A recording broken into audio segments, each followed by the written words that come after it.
ਵਾਹਿਗੁਰੂ ਜੀ ਕਾ ਖਾਲਸਾ ਵਾਹਿਗੁਰੂ ਜੀ ਕੀ ਫਤਿਹ ਆਪਣੀ ਸੋਚ ਦੇ ਇੱਕ ਹੋਰ ਐਪੀਸੋਡ ਤੇ ਅਸੀਂ ਤੁਹਾਨੂੰ ਵੈਲਕਮ ਕਰਦੇ ਹਾਂ ਮੈਂ ਤੁਹਾਡੀ ਕੋ-ਹੋਸਟ ਜਸਮੀਤ ਅੱਜ ਦੀ ਡਿਸਕਸ਼ਨ ਵਿੱਚ ਅਸੀਂ ਗੱਲ ਕਰਾਂਗੇ ਇਨਫਰਟੀਲਿਟੀ ਬਾਰੇ ਇਹ ਇੱਕ ਟੌਪਿਕ ਹੈ ਜੋ ਦੋਨੋਂ ਆਦਮੀਆਂ ਨੂੰ ਅਤੇ ਔਰਤਾਂ ਨੂੰ ਇੰਪੈਕਟ ਕਰਦਾ ਆ ਪਰ ਅਕਸਰ ਕੀ ਹੁੰਦਾ ਆ ਕਿ ਜੇ ਇੱਕ ਕਪਲ ਚੈਲੰਜਸ ਐਕਸਪੀਰੀਅੰਸ ਕਰਦੇ ਆ ਟੂ ਕਨਸੀਵ ਅ ਚਾਈਲਡ ਜਿਹੜਾ ਕਸੂਰ ਆ ਉਹ ਯੂਜੂਅਲੀ ਸੋਸਾਇਟੀ ਫੀਮੇਲ ਤੇ ਪਾਉਂਦੀ ਆ ਇਹਨੂੰ ਕੀ ਪ੍ਰੋਬਲਮ ਆ ਇਹ ਕਿਉਂ ਨਹੀਂ ਇਹਦੇ ਬੇਬੀ ਹੁੰਦਾ ਸੋ ਅੱਜ ਦੀ ਡਿਸਕਸ਼ਨ ਵਿੱਚ ਅਸੀਂ ਗੱਲ ਕਰਾਂਗੇ ਕਿ ਕਿਹੜੇ societal pressures ਹੈਗੇ ਆ ਜੋ couples experience ਕਰਦੇ ਆ if they are going through challenges with infertility and ਜਿਹੜੇ ਸਾਡੇ guest ਹੈਗੇ ਆ ਉਹ ਸਾਡੇ ਨਾਲ ਆਪਣਾ experience ਸਾਂਝਾ ਕਰਨਗੇ related to her experience with this topic ਉਹਨਾਂ ਨੇ ਕਿਹੜੇ challenges experience ਕੀਤੇ and as a society ਕਿਸ ਤਰੀਕੇ ਦੇ ਨਾਲ ਅਸੀਂ ਆਪਣੀ ਸੋਚ ਬਦਲ ਸਕਦੇ ਹਾਂ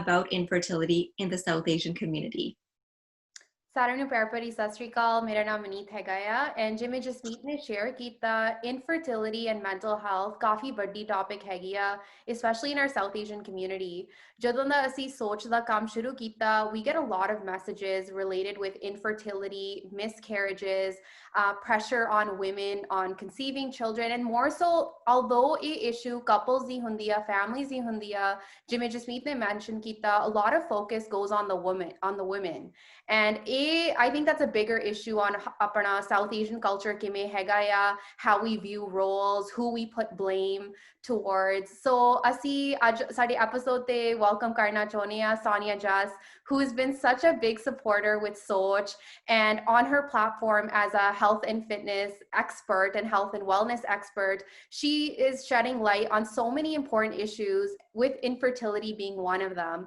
so Sonia thank you so much for joining us and if you can please give our viewers a brief introduction about yourself that would be great for us to know more. Thank you so much for having me as always. It's so fantastic to support anything that you ladies do because I mean you really are showing the South Asian community how to come out behind those curtains and really be brave and have the conversations and you're really sort of setting the stage for I think the future generation and I think what you're doing is amazing so thank you so much for having me as you said I guess I'm a health and wellness expert which is a really strange thing I guess for an Indian girl because you know I was born and raised to be a good Indian girl with very long hair working as an executive at IBM. I did my MBA, I did my BCom, I started my career off on a very sort of traditional path. Married a neurosurgeon, ended up with a lovely home, crossed off all the ticky marks that I needed to be deemed successful. And then sort of got to a stage in my life where I realized I wasn't happy and that I really just didn't feel passionate or fulfilled by what I was doing. And so to make a long story short, I decided to focus on health and wellness as sort of the entrepreneurial phase of my career because I felt like a lot of people were coming at the journey from a really sort of negative place.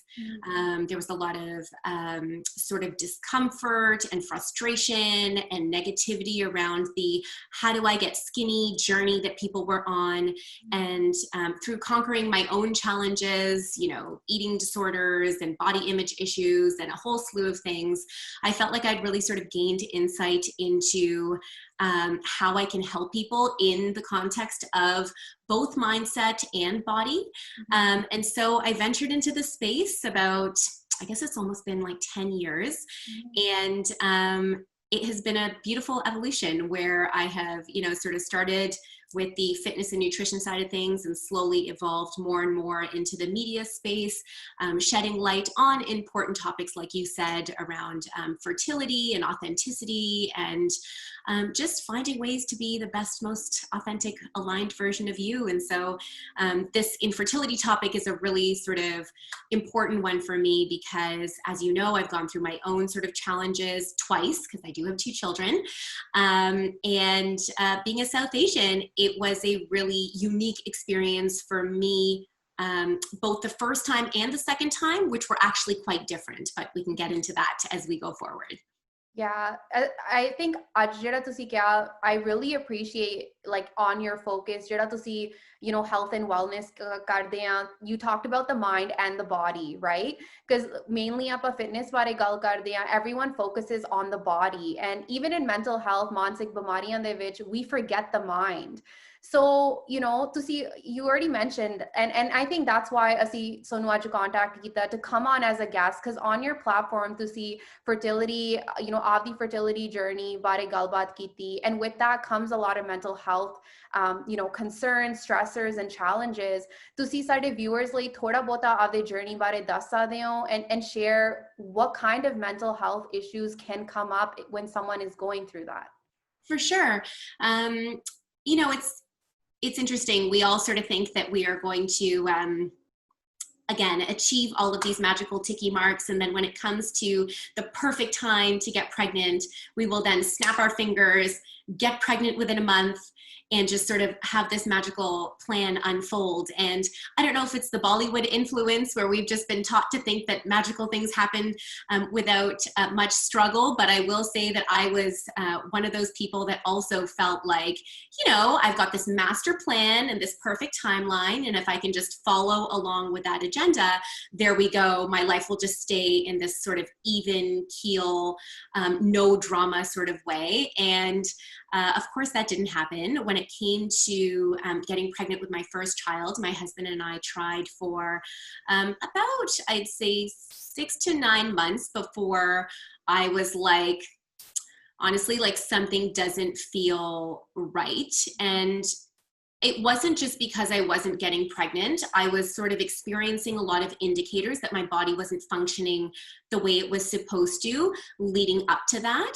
But I was sort of hopeful that like, okay, maybe it's not that big of a deal. Maybe it is. Maybe I can work around it. And so I think after giving it 6 to 9 months and sort of taking a look at the symptoms that I was experiencing, I sort of became very honest with myself that it's probably best for me to get a professional into the driver's seat, because when you're sort of a type A individual and you like to plan and master the art of doing anything you put your mind to, you become a professional based on Google. So, you know what I mean? You Google and Google and Google until you think you know everything, and you've tried everything, and you've troubleshooted as much as you can until you get to the place where you're like, I need to give the sort of control over to somebody who isn't me or my husband. Somebody else needs to be in this with me so that I can get the help that I need from a medical standpoint. And that was sort of the first, I think, step that I had to take that felt scary and challenging, particularly as a South Asian woman, because I had never heard of anybody going to a fertility clinic before. You loosely hear about people like struggling to conceive, and then at some point in time they have a baby, but you don't know what happens in that 10-year period where your mom is not feeding you the gossip. You know what I mean? Like, you just don't know what goes on, and then somehow they have a baby and you're like, I guess it worked out. Yeah. But even, I will say, taking that step to acknowledge that I needed to go down the fertility route felt scary, and it was something that I didn't talk to my parents about because I just didn't want to sound the alarms. I didn't want to make it a whole sort of Kanban issue where everybody's like, on it then and tracking with me and understanding what's happening at the doctor's appointments. And it just becomes a whole high situation the whole time. And you're like, you're trying to contain your own emotions and your own fears, and also just sort of stay rational and practical through the process. And carrying the weight of your entire family on your shoulders can often feel like it's a challenge. And so the first time that I did get pregnant through a fertility clinic, I will say that I was quite isolated on that journey. I wasn't really communicating with my family too much about it. One of my close girlfriends knew about what I was doing. In fact, only one of my close girlfriends knew about what was going on, because again, I think I just felt like as a health and wellness expert, I was expected to have all this sort of insight and understanding on how to have your body function at its max capacity. And I don't know, I felt a bit guilty. I felt a bit like a fraud. I felt like maybe I really don't know what I'm talking about. And again, I just felt really sort of alone because there were no examples of anybody else out there, both South Asian and not, who were going through this sort of thing. And it just felt risky somehow. It felt taboo. It felt like the stuff that you're just not supposed to share because you're being too open or you're being too casual about it. And also, in a way, I think at the time, especially the first time around, the idea of nazar and this idea that the more eyeballs you have involved in your fertility journey or frankly in your life at all is only going to bring sort of like negativity and evil into your life. And so therefore just sort of hold your breath, keep your mouth shut, put your head down, do your thing. And when you have the baby and it's healthy and alive and everybody's in the clear, then sure, we can talk about it or not talk about it. But at that point, who's even going to want to talk about it? Because whatever, you have a baby then and you're happy. Yeah. And so the first pregnancy that I had was it was hard. It was really hard. And for my husband and I, it was challenging too, because he had no idea what I was going through. I had no idea really what I was going through, to be honest, because when you're so results driven, you're just kind of like, okay, I will just put my head down and get to the finish line and then deal with the emotional stuff later if I need to or not. But you're kind of like clinging on to hope, moving forward every step of the way, not really going into the narrative of, is this scary?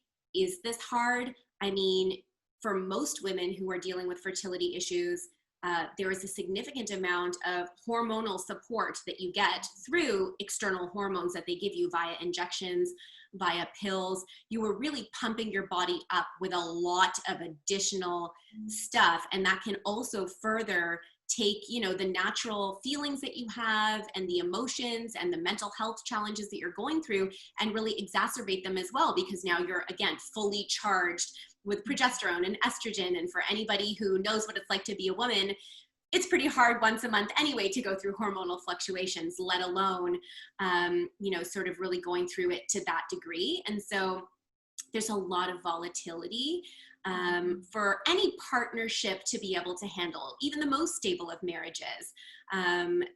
It's difficult to feel like there's really sort of someone in it with you when, as you said, the burden does fall primarily on the woman, both from a societal standpoint, but also from like a physical standpoint, right? You are the one going for the, cycle monitoring and checking 7 days a week at 6 o'clock in the morning before you go to work.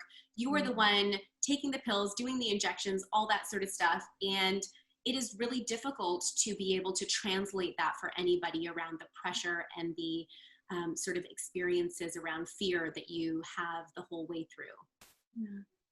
I think up until now, ਜਿਹੜੀ ਵੀ ਤੁਸੀਂ ਗੱਲਾਂ share ਕੀਤੀਆਂ, a lot of people can probably resonate with that. Because ਜਿੱਦਾਂ ਤੁਸੀਂ ਕਹਿੰਦੇ ਆ, ਅਸੀਂ ਇਸ topic ਬਾਰੇ ਗੱਲ ਨਹੀਂ ਕਰਦੇ. So when we don't talk about something, it becomes highly stigmatized, highly taboo.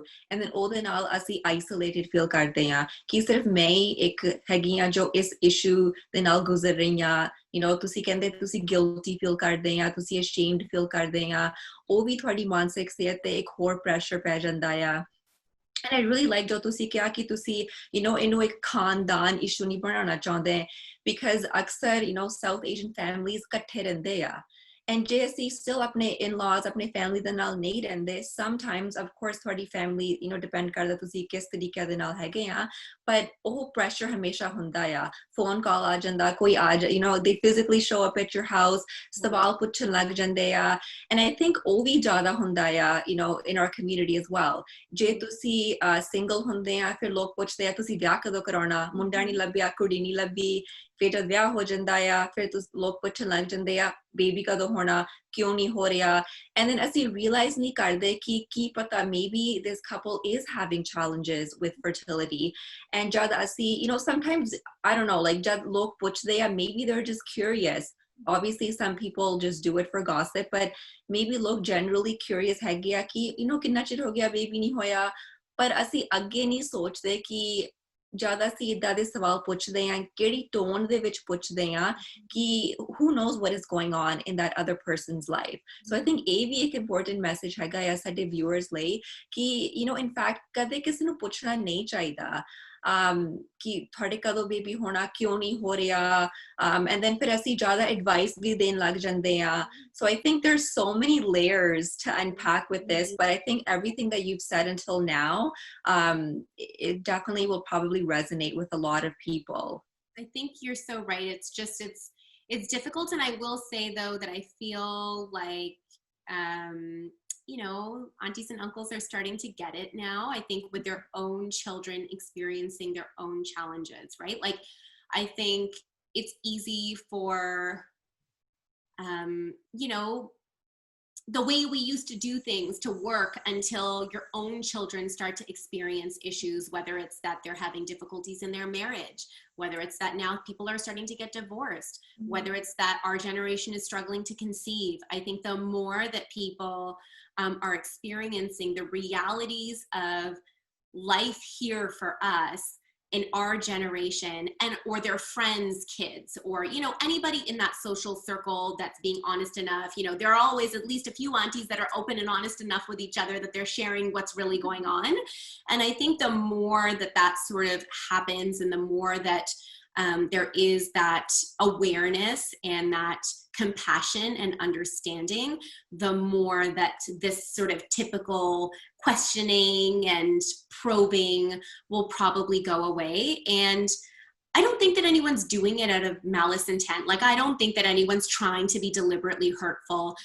It's just they're modeling what they saw growing up. And of course, everybody wants everyone to get married and have kids and all those sorts of things. Once upon a time, these pieces of our lives used to be really straightforward in different ways, and it seems like they're becoming less and less straightforward. But what I will say is that, when I talk about the fact that I've gone through this twice, and that the experiences were very different, the second time around, I was very open about the whole journey. I sort of decided right off the bat that I was going to include my social media network into the conversation, not necessarily because I felt obligated, but more because I knew that there was a responsibility to start the conversation. And it can be really easy when you follow somebody on social media who has a larger following, or who's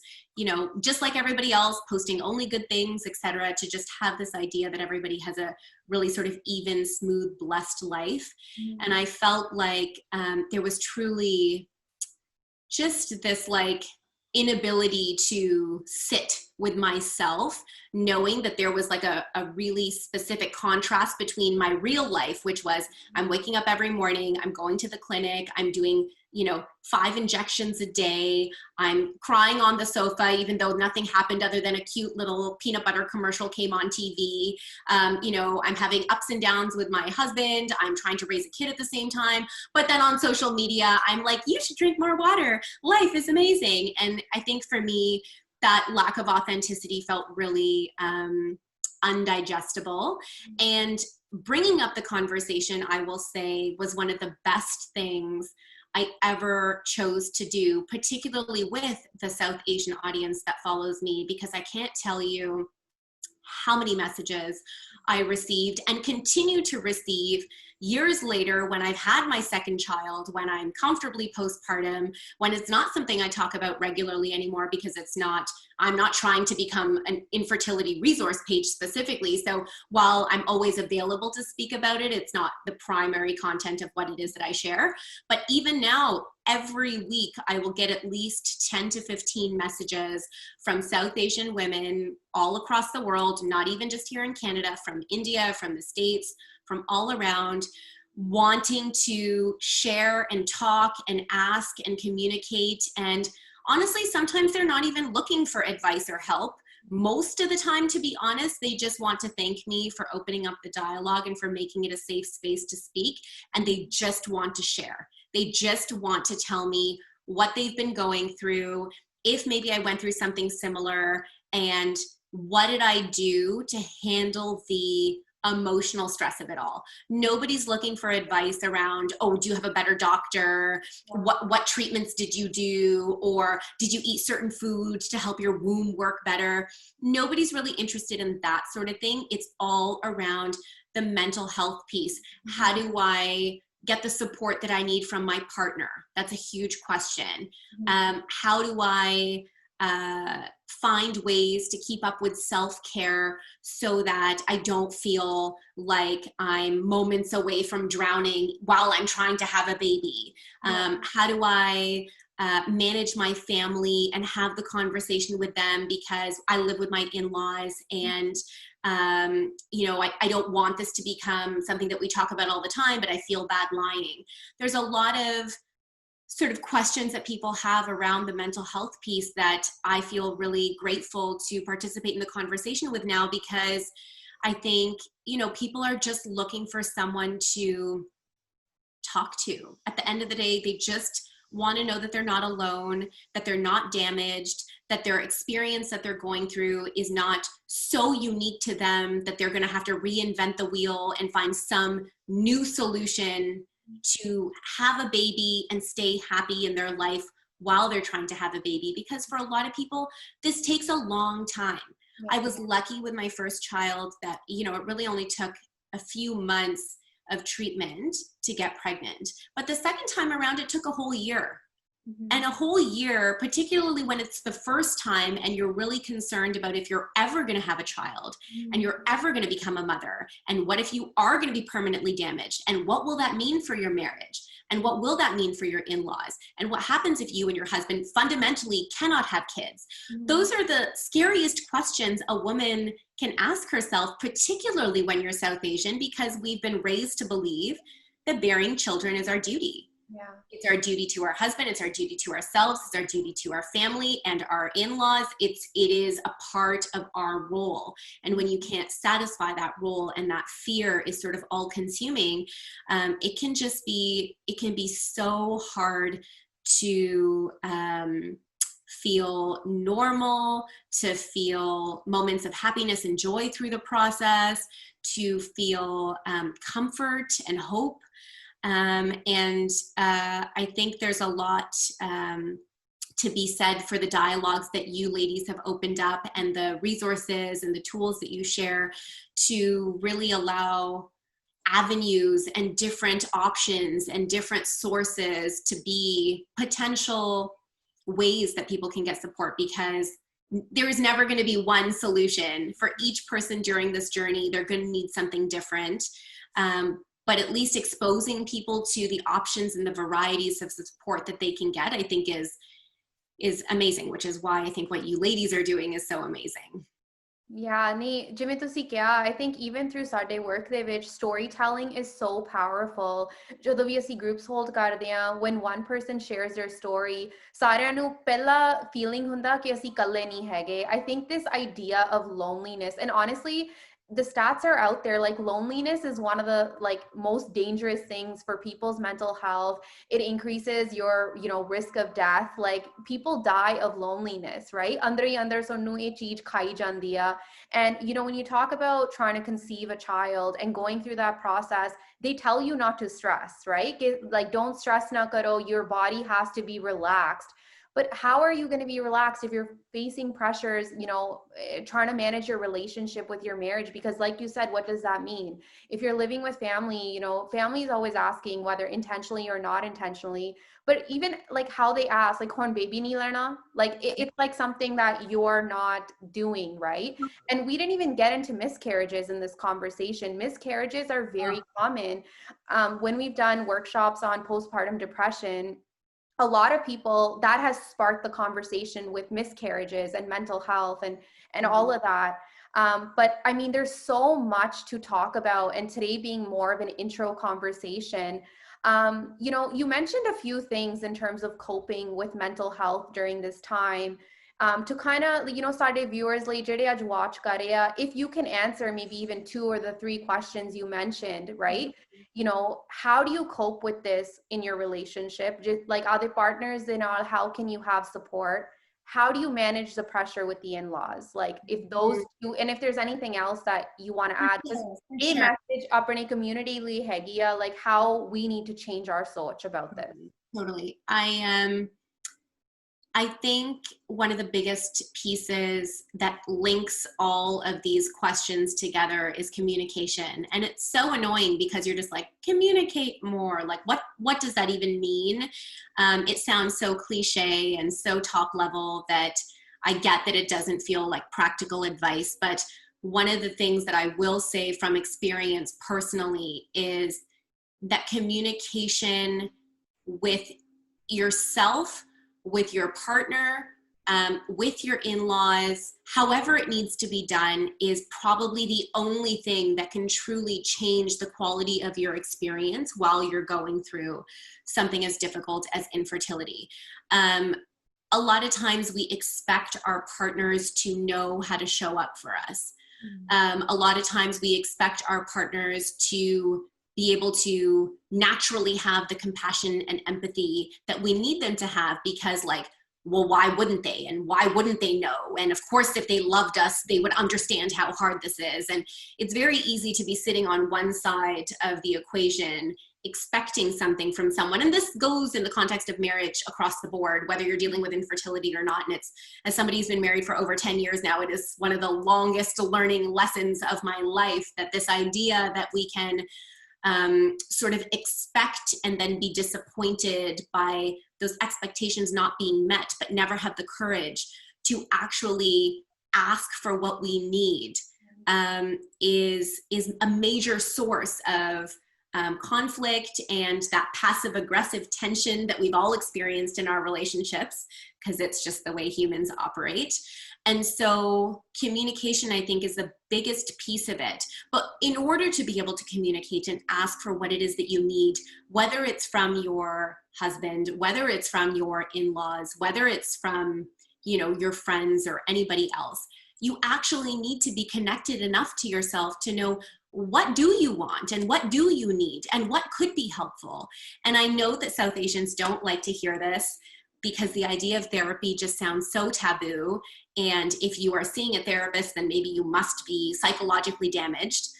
But you have to find somebody to be truly open and honest with in its rawest sense, in its unpackaged sense, in a way that somebody can help you process the emotions as you're going through them without you having to worry about their share of the game, what this will mean for their family, what this will mean for their image. No vested interest whatsoever. Somebody who's truly neutral, who can help you process life. And frankly, I think that everybody should have a therapist just across the board in life, like from the age of probably 10 onwards, or probably even early, I don't know. But I do believe that having somebody in your corner who gets to know you and is there to help you process experiences that are truly unique, that you've never gone through before, that are hard and challenging, and that there are no black and white answers for, is a really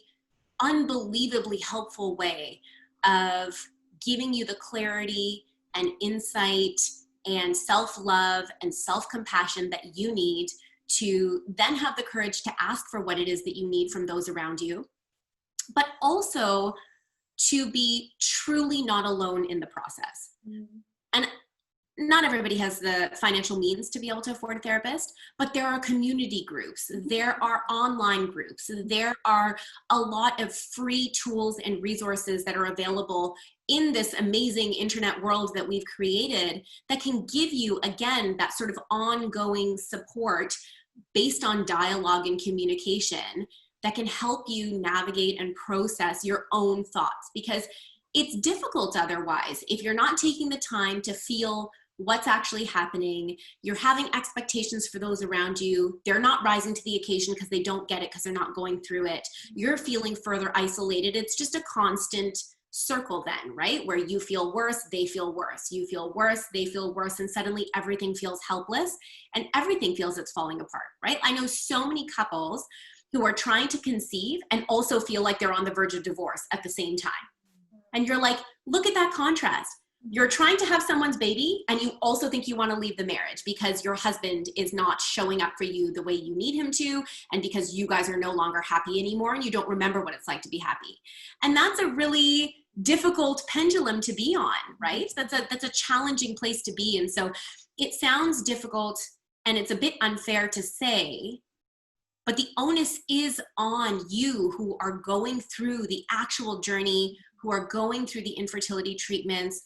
It sucks that it's for the woman, but it is on the woman to also have the courage to seek the help that they need from a communication standpoint, to then be able to lead the discussion with others and to have the courage to do that. I mean, one of the things that I found in the second time around, when I was being open and honest with everybody about my journey, is that the more I talked, the less it was a high matter. Like the more I was like, I have to leave the dinner party for 5 seconds to go to the washroom because I just need to inject myself and I might need someone to help me. And, you know, everybody's just like, oh, okay, sure, yeah. And then suddenly they want to ask, and suddenly they want to say something. And then suddenly somebody's talking about the fact that they just had 4 miscarriages. It's just a gateway to people feeling connected. And if you can have the courage to stand in your truth and where you're at and share that, you will not only be doing a service to those around you, but you will feel like you are not alone and that you're not broken, and that the more you share and ask from those around you, the more you will get what you need. But it's terrible to say, it does start with you, the person who is going through the difficult journey. And it's hard because it's like you're already going through so much, and now you need to have courage, and now you need to be able to step into your truth, and now you need to be able to have difficult conversations. But if you want to do it in a way that this process is not going to eat your soul, then that's the only way through, and it will change the way you handle life forever after that in the best way possible. So it is a challenging journey, but the rewards, of course, are a beautiful baby, but also a very different mindset and approach to how you handle your life going forward. And it will serve you tremendously. And to the in-laws and the parents and the husbands, like, show up. Just show up, even if you don't know how to show up. Ask how they're doing. Ask how the appointments are going. Tell them it's going to be okay. Lie. Absolutely lie. Give people hope even though it doesn't feel natural. Give women hope even though you're scared yourself. As in-laws, the best thing you can do is tell your daughter-in-law that it doesn't matter if she has a child or not. That she'll be loved regardless, that she'll be a member of the family regardless. I think that's like the most freeing thing that any mother-in-law could do for their daughter, to say, you know, you are a member of the family, and of course we want to have grandchildren, but that there's no pressure, and, you know, we're here to support you along the way. And then be there to support mother-in-law to daughter-in-law, woman to woman, right? Like, I think that's something we also forget as South Asians, because there is this idea of mother-in-laws and daughter-in-laws and all that sort of typical relationship. But we are all just women who have gone through messy things in our lives, whether it's fertility or something else. And I think if we can just meet at that human level and break down that barrier around roles, it would be a much easier process for all of these daughter-in-laws who are trying to conceive and are having a really hard time. So just be nice if you can. No, definitely. ਜਿਹੜੀ ਵੀ ਤੁਸੀਂ ਅੱਜ information share ਕੀਤੀ, especially this last part, I think ਸਾਡੇ viewers ਲਈ ਬਹੁਤ ਹੀ valuable information ਹੈਗੀ ਆ। And ਜਿੱਦਾਂ ਮਨੀਤ ਕਹਿ ਰਹੀ ਸੀ, ਇਹ ਇੱਕ introductory conversation ਆ, ਹੋਰ ਕਿੰਨੇ layers ਹੈਗੇ ਆ ਜੋ ਅਸੀਂ unpack ਕਰ ਸਕਦੇ ਆ। But ਜੇ ਸਾਡੇ viewers ਨੇ ਤੁਹਾਡੇ social media pages ਨੂੰ follow ਕਰਨਾ ਹੈ, ਤੁਸੀਂ information ਦੇ ਸਕਦੇ ਹੋ ਉਹਨਾਂ ਲਈ? Of course, yeah, absolutely. So I'm on Facebook, just Sonia Jhas, SONIAJHAS, or at Instagram, same thing, at Sonia Jhas. And I mean, open inbox all the time to anybody who is dealing with, frankly, anything in your life, whether it's fertility or not. I know the journey can be really scary and hard and difficult, but as somebody who has had 2 very beautiful children out of the process, and has come out of it with a healthier marriage than when I went into it, and a healthier mindset. And really, I do believe that the journey was challenging, but meant to elevate sort of my understanding of myself and what I want out of life. I do believe it was all for a purpose. And so I feel very strongly that that is the way it is for everybody else as well. You just need to sort of stay the course and keep hope and keep doing the work, and you will get there. Thank you so much, Sonia, for sharing your experience with us. ਸਾਡਾ ਆਖਰੀ message ਇਹੀ ਆ ਕਿ ਜੇ ਤੁਸੀਂ infertility issues ਰਾਹੀਂ ਗੁਜ਼ਰ ਰਹੇ ਆ, ਤੁਸੀਂ ਇਕੱਲੇ ਨਹੀਂ ਹੈਗੇ। ਤੁਸੀਂ SOCH mental health ਨੂੰ ਵੀ reach out ਕਰ ਸਕਦੇ ਆ। We can get you connected to services in your area. ਸਾਡੀ website ਹੈਗੀ ਆ sochmentalhealth.com, and ਆਉਣ ਵਾਲੇ ਹਫ਼ਤਿਆਂ ਦੇ ਵਿੱਚ ਵੀ ਅਸੀਂ ਇਹ ਜਿਹੜੀ information ਹੈਗੀ ਆ ਜਾਰੀ ਰੱਖਾਂਗੇ on our social media platforms. Thank you so much for watching today. Waheguru ji ਕਾ ਖਾਲਸਾ, ਵਾਹਿਗੁਰੂ ਜੀ ਕੀ ਫਤਿਹ।